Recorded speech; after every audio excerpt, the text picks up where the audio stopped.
हरे कृष्णा मित्रों, तो आज का विषय है भागवत के अनुसार कलयुग के लक्षण, जो कि आज 100% सत्य साबित हो रहे हैं। तो पहला लक्षण है स्त्रियों का अपमान होना।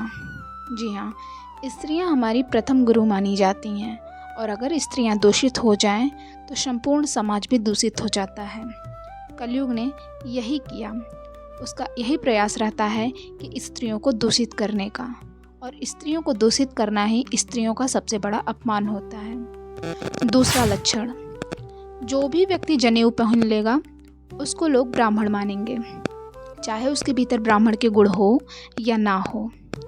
और यह सत्य भी साबित है, क्योंकि ऐसे ही सोकाल्ड ब्राह्मण्स की वजह से ऊंची जाति, नीची जाति, छुआछूत जैसी चीज़ें आईं जो धर्म को सही से व्याख्या नहीं कर पाए। तीसरा लक्षण, पैसा वाला व्यक्ति पुण्यात्मा माना जाएगा, लेकिन गरीब व्यक्ति चाहे वह भले ही कितना ही चरित्रवान हो, उसकी भर्त्सना की जाएगी। और यह वाणी भी 100% सत्य है। आप देख सकते हैं कि अच्छे के साथ बुरा और बुरे के साथ अच्छा हो रहा है। लक्षण 4, हर चीज़ अपने सार, अपने एसेंस को खो देगी, विशेषकर जैसे सब्जियां, अन्न, फल।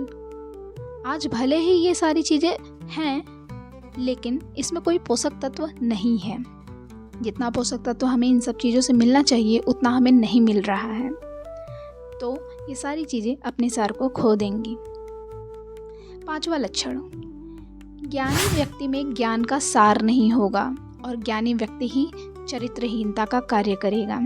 और ये भी भविष्यवाणी सत्य साबित हो रही है, क्योंकि कई सोकाल्ड महात्मा होते हैं जो सामने से बहुत ज्ञानी होते हैं, लेकिन अंदर ही अंदर उनके बहुत से कुकर्म भी चलते रहते हैं।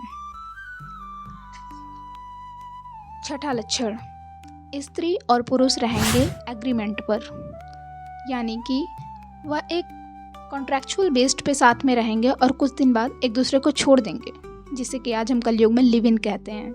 यानी कि भागवत पहले से ही लिव इन के बारे में जानता है और इन्होंने, भागवत जी ने पहले से ही इसकी भविष्यवाणी कर दी थी। सातवां लक्षण, गृहस्थ आश्रम में पति पत्नी आपस में संतुष्ट नहीं रहेंगे, और ऐसा हो भी रहा है। आज गृहस्थ आश्रम में पति पत्नी से और पत्नी पति से संतुष्ट नहीं है। और ऐसा नहीं कि दोनों बहुत शुद्ध हैं, दोनों ही में ही ज्ञान का बहुत अभाव है और दोनों ही एक दूसरे से असंतुष्ट रहते हैं। लक्षण 8, ब्रह्मचर्य का पालन कोई विरला ही कर पाएगा, बहुत विरला कोई। और ब्रह्मचर्य कलयुग में प्रैक्टिकल नहीं है, इसीलिए कलयुग में जो रिकमेंडेड आश्रम है वो गृहस्थ आश्रम है। अतः जब मन दूषित रहेगा तो मन की वजह से क्रियाएं, कर्म, दान सब दूषित रहेंगे। ये है भागवतम के अनुसार कलयुग के लक्षण। अब आप ही सोचिए इनमें क्या सत्य है और क्या नहीं। और अगर आप पाते हैं कि हाँ, इसमें सारे ही लक्षण सत्य, सभी सत्य हैं, तो आप भागवतम का शरण लेने से चूकिए मत। हरे कृष्णा।